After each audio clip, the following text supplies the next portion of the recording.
Happy Easter, everybody. One of my major takeaways from today's service was that we need to be empowered. The reason we need to be empowered is because we have an enemy, and he's called the devil. And he's always seeking who to attack, who to upset, and who to frustrate. But as we take a conscious decision to be empowered, we will put the devil in his place.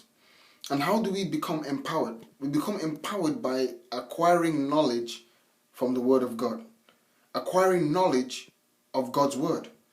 The truth is, although we are one family and we are Christians and we're a body of Christ and we're the church, there are some of us who are afraid of the devil, and there's some of us who the devil is actually afraid of us.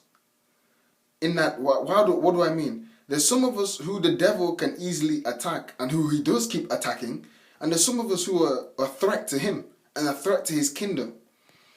The truth is, you get to this level where you are a threat to the devil by acquiring knowledge of God.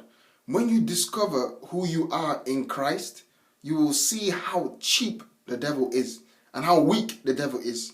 But the devil understands that the more you know about God and the more you study the Bible and the more you acquire knowledge of who you are, the more you have power over him and the more you put him in his place. So his tricks are to put you down, to discourage you from reading the Bible.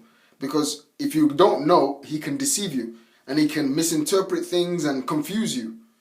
So my short word today is just that let us take a personal responsibility to be empowered. Let us take a conscious decision to acquire knowledge, not just about God, but who God is.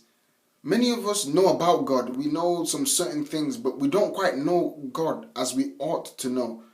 So let us invest in ourselves and invest in a conscious quest for knowledge of God. Because as you know more about God, you'll be in command of situations and circumstances in your life.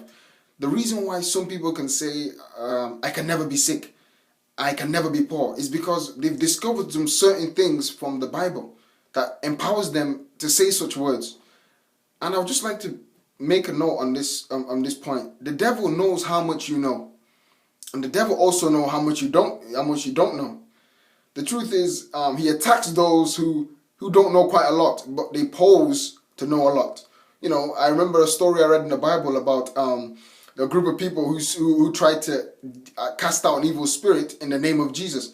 And the evil spirit said, Jesus I know, Paul I know, who are you? And that evil spirit attacked them, which just shows that we can't pretend or pose to know, we have to know. And without empowerment, life is actually a risk. That individual is just, could be a victim of the enemy at any time. So this week, let us just commit ourselves to growing in the knowledge of God's word, reading the scriptures daily, and just taking step by step to know more about God. I myself personally, reading the Bible used to be a tedious task for me, but I discovered that there's certain versions that help my understanding. For example, the New Living Translation. So I'd just like to encourage you, find a version of the Bible that you understand and just commit to growing in it. Commit to learning, commit to applying yourself to reading the Bible and just going through the Gospels and just acquiring knowledge, because knowledge is power. This week is going to be a great week for us as we grow in the Word of God and we resist the devil and all his devices. God bless you.